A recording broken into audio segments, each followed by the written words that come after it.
From Germany to stores, Eric Reibe is bringing a world of talent. You're locked on.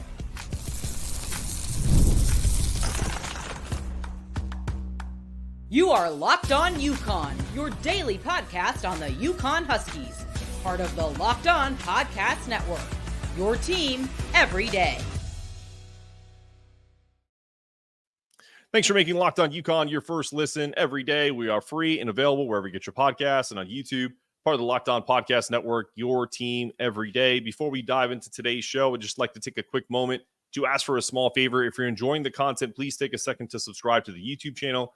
Follow wherever you listen to your audio versions. It helps the show grow, and I genuinely appreciate the support. Every follow, subscription, and download not only helps build our UConn Locked On UConn community, but also generates more revenue for UConn NIL initiatives through Bleeding Blue for Good.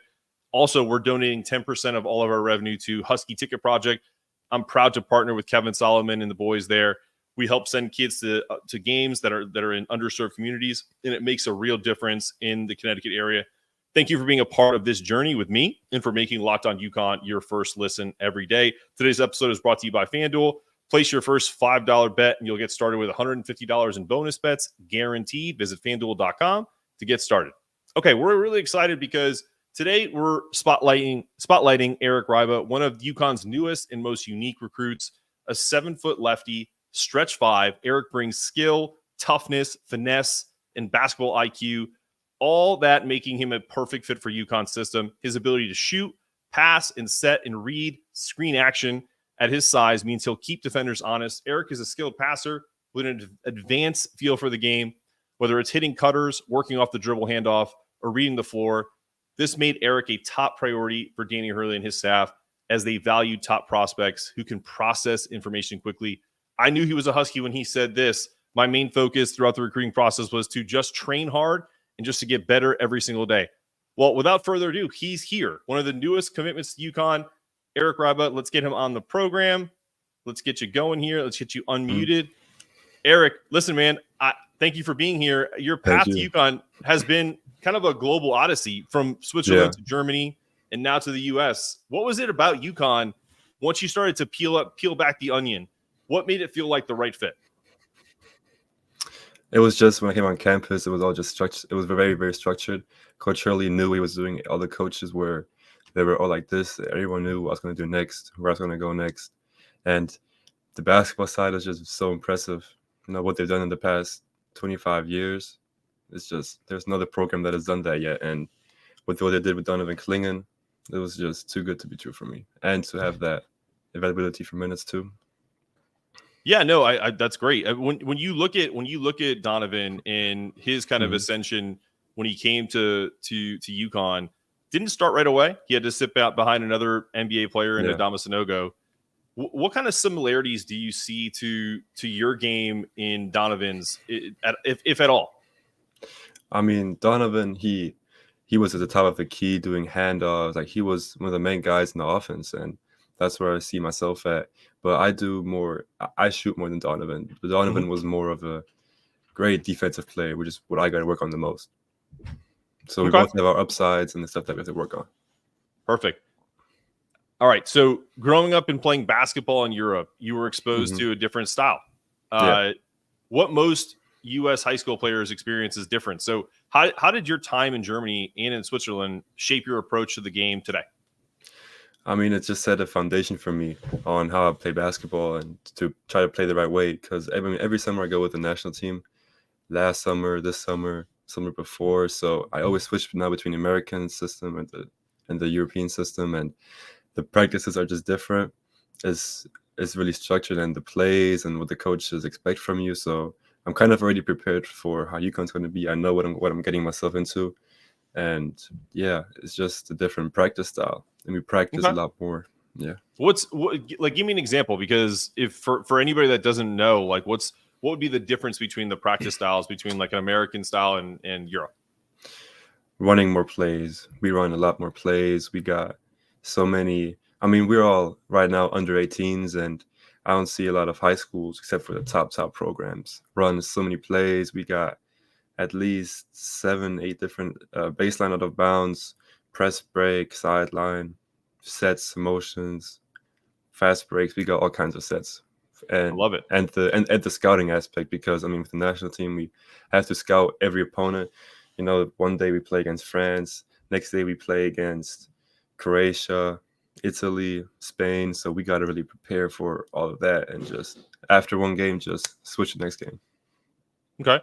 And I would imagine that is what makes your style of play so attractive to Dan Hurley, Luke Murray, and Kamani and everybody, that you have that ability to make those transitions and that quick processing of information. Did they when they brought you on campus for the recruiting visit, you said it was amazing to kind of see, without giving away trade secrets. I don't want Dan Hurley to be upset with me. I'm more curious about just kind of like what they put you through in like a film session. Like, do they really kind of say, this is where you're going to play, and essentially these are the things that you're going to have to do if you come here? I mean, he definitely showed us like how he would use me in the offense and on the defense. He put clips of myself in it, and he just compared my clips to their clips and how it was similar. Then they also showed me on what I have to work on the most, and then they showed me clips where I was too late from the help side for a block. They showed me plays where I was too slow on a hedge. So they already showed me what I have to work on and how I can fix that, which was also very impressive to me because they always keep it real.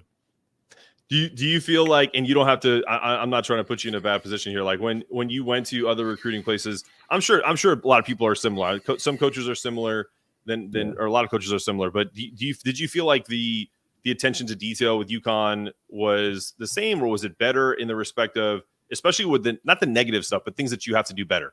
I always find that fascinating because, a lot of coaches kind of try to tell you how great you are, but these guys typically will tell you, we love you, but there's things you need to work on. I mean, they kept a balance on the visit. Also me watching practice, the attention to detail was very, very high. And just how they ran practice, how they switched drills like this. And they kept telling me during the practice of how I would do that and how I would fit into that. Yeah, it was just impressive. You mentioned the German national team, especially leading the 18 and under squad. You led them to a bronze. Has that given you experience in kind of these high stakes situations? You think that's going to prepare you well for the competition at the collegiate level? I mean, it definitely is a very good thing that I'm playing in that team. And I mean, next year I'm playing in the Under-19 World Cup in Switzerland, and that's the summer where I play for UConn. And I think it definitely prepares me for it too. Just that organized basketball. Every game is high level against the best athletes in the world and in Europe. And I think it's definitely great for me. Fantastic. Well, listen, when we return, we're going to go pay a couple bills here. But when we return, we're going to break down Eric's game a little bit, ask him a little bit about his offensive and defensive capabilities when you come back to Locked On UConn. Hey, UConn fans, it's time to recognize the Roy Player of the Week. So far this season, we've pulled over $20,000 to support players on Roy. Micro deposits lead to massive change. With the Roy app, you can direct your support to the athletes you love, ensuring all funds go to the specific player you choose. Unlike collectives, Roy shows you exactly where your support is going, and you even receive exclusive content to like personal videos and updates after the season. The best part, it's risk-free. If the athlete transfers or doesn't deliver the content, you get your money back. This week, I'm supporting Darrell Robinson, UConn football running back. I just pitched in $100. I'd love for you to join me. Even $10 makes a difference. So let's show Darrell some love and keep him connected to our school. Remember, pay today, celebrate tomorrow. Your support sets your team up for success. Plus, don't miss out on Roy's exciting giveaway. 2 tickets to a game in November. Just download Roy, create an account, and use the referral code Locked On, and you're entered. Already on Roy? Any contribution to an athlete's campaign gets you entered automatically. No purchase necessary. Void where prohibited. Download Roy now and join the NIL game with no subscriptions, no fees, and be sure to check us out on Instagram, Facebook, and X at return_Roy on you _ on you for more info. Roy, support the players, change the game.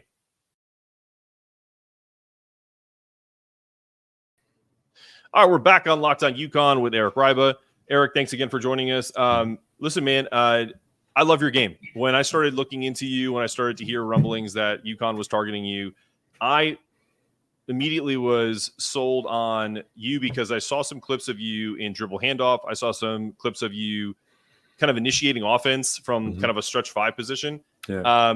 How do you feel that stretch five will impact UConn's offensive system when you arrive in stores? Because you mentioned yourself that Donovan, that's the first comparison people want to say, because you guys are both 7 footers.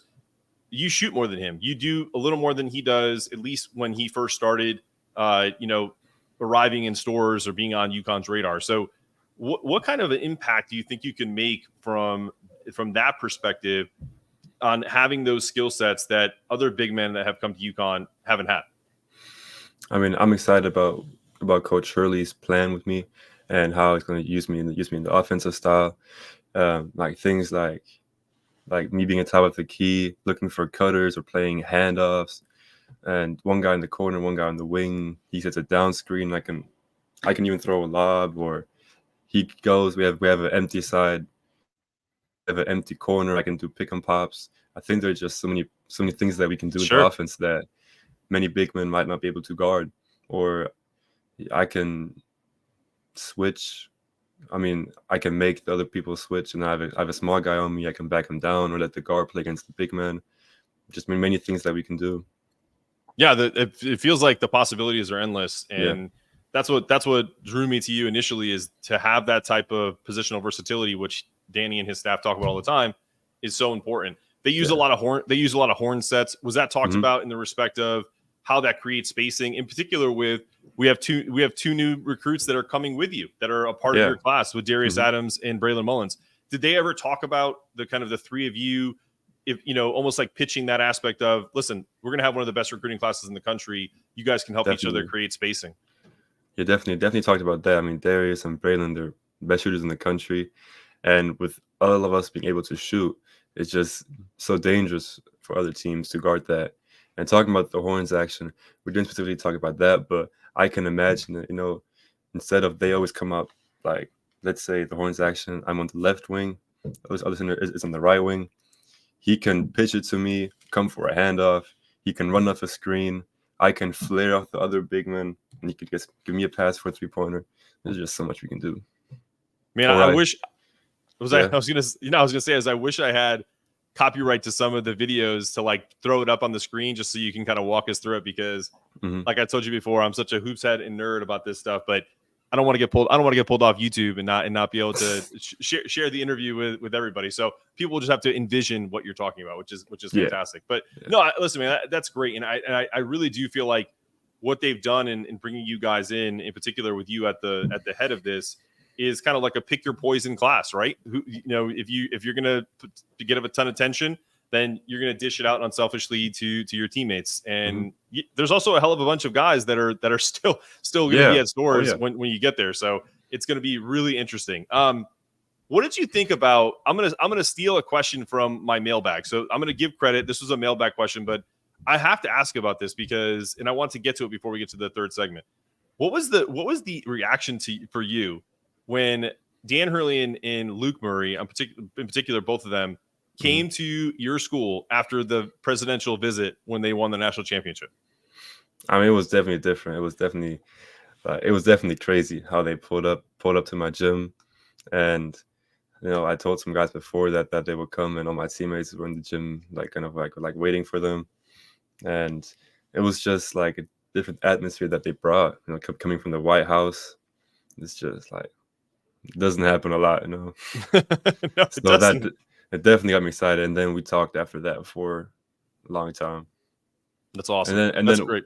A funny story from that was, so we went to talk in my coach's office, and we all looked to that one wall, and there was like a calendar, and it had a Husky on it and number 12, which is my number, and the number that I'll have next year.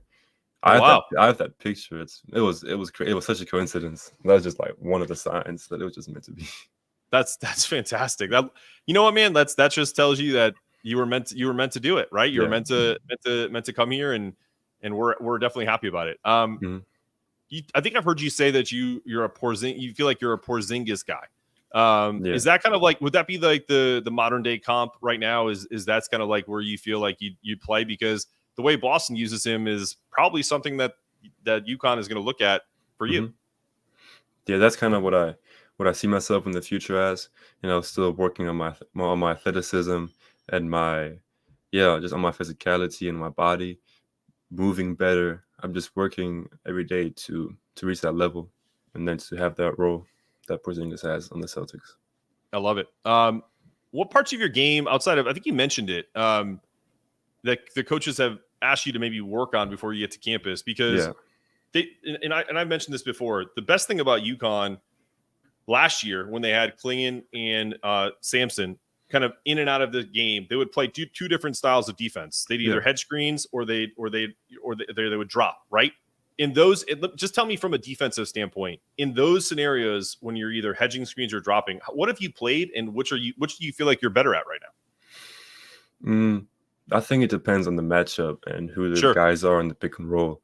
I mean, it's clear that if the shot clock is at 6 seconds and there's a ball screen, I'm switching that. There's no other option except for switch that to just contest him and keep him in place and just make it hard to get that shot off.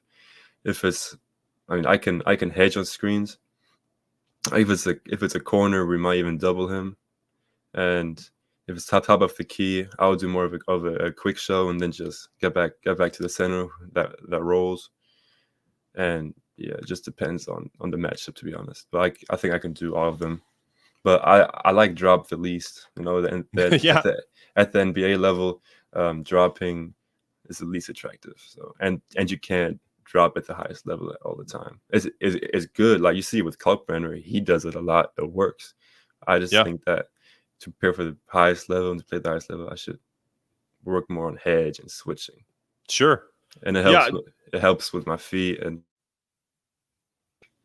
Yeah, no, I was going to ask you, do you feel like when you drop, you kind of lose a little bit of control because you're kind of like backing up and you're really not really sure and what's going to happen off of that? And then also gambling, or am I going to fully commit to the guard or to the roller?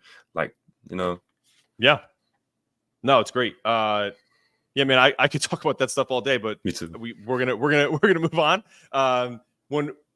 I have one more question in this segment, and then we'll get to some fan questions after the break. But how do you handle adversity? I looked into your past. Like I don't. There's nothing there other than how great of a basketball player you are. You've lived in multiple countries. I'm just curious, when not everything always goes well. Like what do you do when something doesn't go wrong, and how do you handle it? I mean, I've had plenty of injuries in the past 2 years, ever since I moved here. Like this summer, I halfway tore my ligament in my thumb, this one and this one. So I couldn't play all of the national team games. Or the year before where I broke 2 fingers. I broke my finger right here and my thumb right here. So I was out for like 5 weeks. And that was the times where I had to play, which was frustrating. But I just think about already from where I came from and what people invested into me, and that just motivates me. And then you can always work on stuff even when you're injured. Let's say my shooting hand is injured, which how it was with my ligaments and my broken bone. I see as an opportunity to work on my right hand and on work on my weekend and get better at that, or just focus straight on slides and getting my legs strong. So I just see opportunity in everything, or at least I try to. It might be hard for a little bit, but I'm gonna find something I can work on, because I know the competition doesn't stop, so I can't stop either. That's a great answer, and we might have to clip that and send that to Coach Hurley so he knows no matter what, your guys working hard. So when we return, let's get to some fan mailbag questions. We have not a ton, but we got quite a few, and some of them are pretty funny and good. And then we'll talk about how this shirt came into existence, and we'll talk about that after the break. Hey, NFL fans, you can start the season with a big return on FanDuel, America's #1 sportsbook. So when you get a hunch in the middle of a game, you can check out the latest stats or view live play-by-play and so much more on the same page where you place your bets. You'll get started with $150 in bonus bets guaranteed. And when you place your first $5 bet, that's FanDuel.com. For all new customers, that's how you get started. Get those bonus bets. Visit FanDuel.com to get started.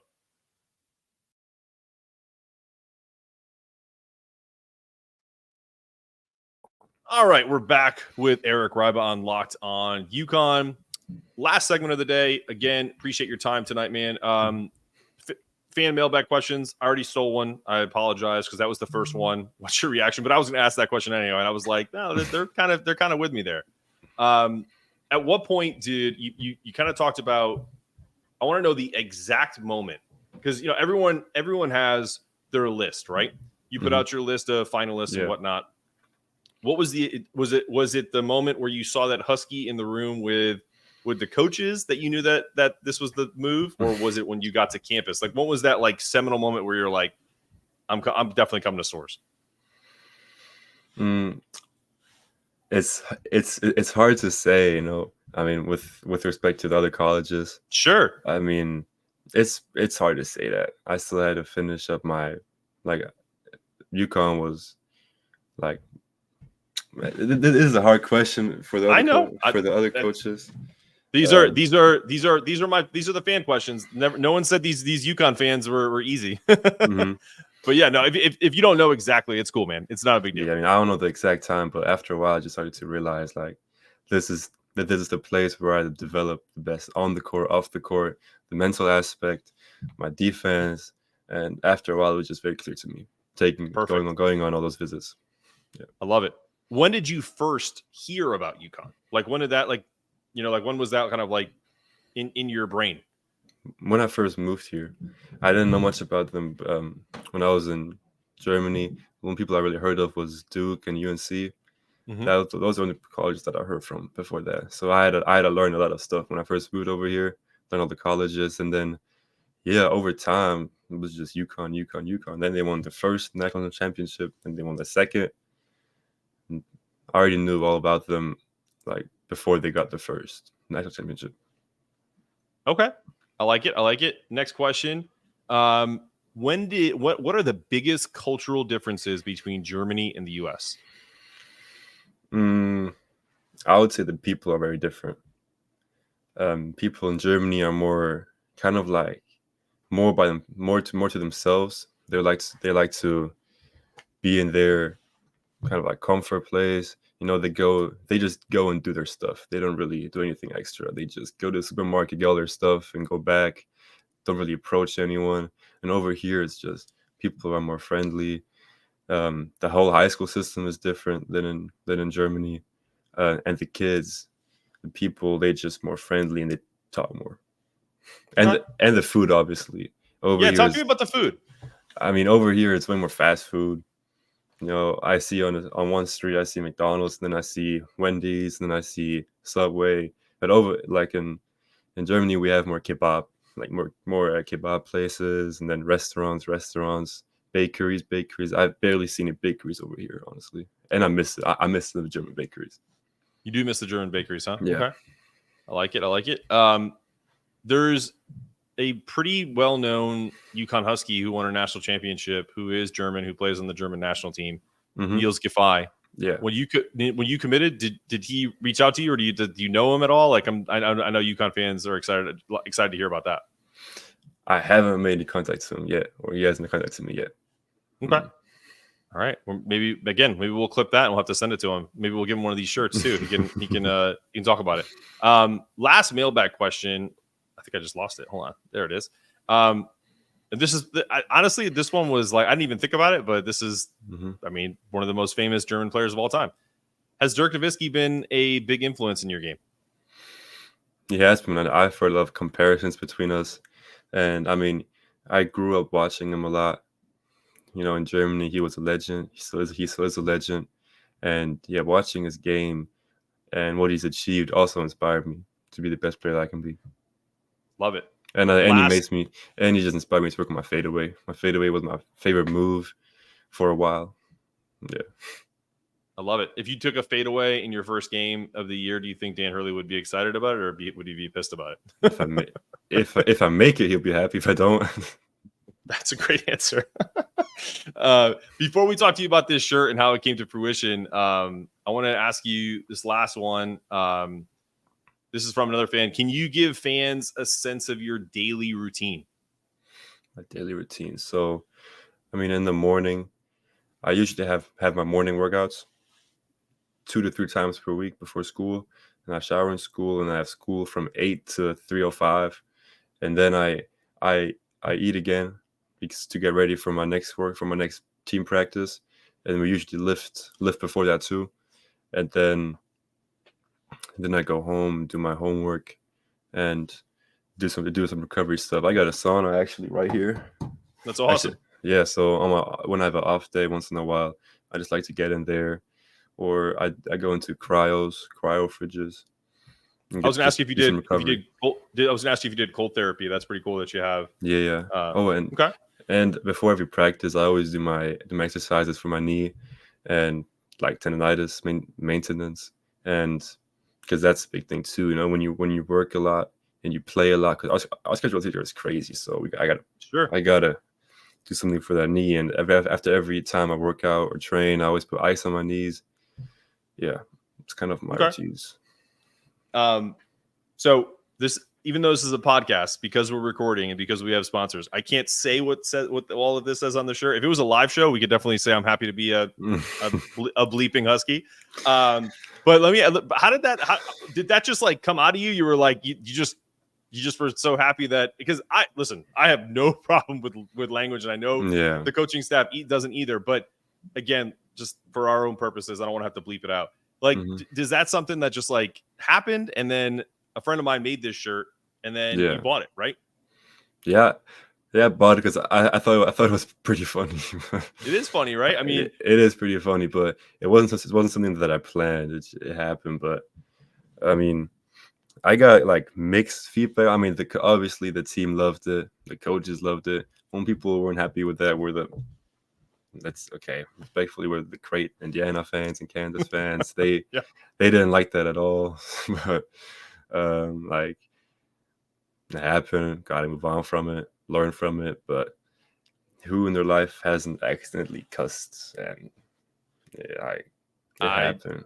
Listen, man, I apologize, but it was just a big moment, you know, seeing all my family and friends there, and it just happened. I, for one, don't want you to apologize for anything, number one. Number two, I'm 43 years old. I have 3 kids downstairs. I curse in front of them by accident all the time. It just happens. It just happens. It's not a big deal. But it's a cool shirt. It is a funny shirt too. It was pretty funny. It went viral on Twitter too. I love it. Well, for those of you who don't know, this shirt is by our contributor on Tuesdays and Thursdays, Dan Meehan, for Exit 68. So I don't know if you guys are going to start working together. That's something for another day. But regardless, I really wanted to talk about it. There it is. Really cool having you on. Dude, I wish you all the best of luck at Stores. We are going to be watching you. Obviously wishing you the best. And I say this to any recruit that we talk to. If you didn't pick Stores, I'd still reach out to you and say, man, best of luck. So I really appreciate you and love that you came on to the show. You got any last words to UConn fans? I'm not gonna say it again. I'm just, but yeah, I'm just happy to be a Husky and to get to work. I really appreciate you, man. Well, that's Eric Reibe. I'm Mark Zanetto. This has been another episode of Locked On UConn, asking you to stay locked on, stay connected, make sure those toughness meters always rise, and as always, go Huskies.